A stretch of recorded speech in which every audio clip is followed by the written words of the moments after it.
Ich hätt auf der Welt fast nix zu klagen. Ich kenn dabei nur sagen, mir geht's nicht schlecht. Zwar hab ich ja daheim nicht viel zu sagen, denn so Frau wie mei ist stets im Recht. Doch dodra kennt ich mich noch gut gewähnen, wann sonst mein kolossales Pech nicht wär. Ich steh so gern am Abend in Athene, doch an der Haustür kommt dann stets mein groß Malheur. Ich bring um 4 Schoppe Woi, als nachts mein Schlüssel gar nicht neu. Du mein ich grad, es dreht mein Schlüsselloch sich rum.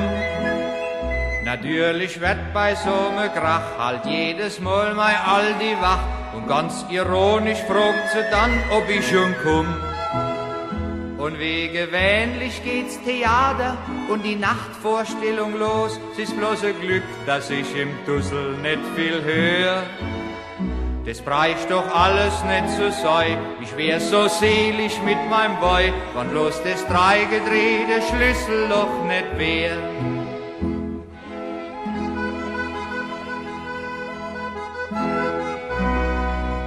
So wird bei mir daheim jetzt ohne Zweifel das Schlüsselloch zum Ehekrieg Problem. Meine Wohlgemütlichkeit ist längst beim Teufel. Ich geht schon um 3. Schoppe heim. Tun mich die anderen Männer dann als Froge. Gehst du schon fort? Hast Angst vor deiner Frau?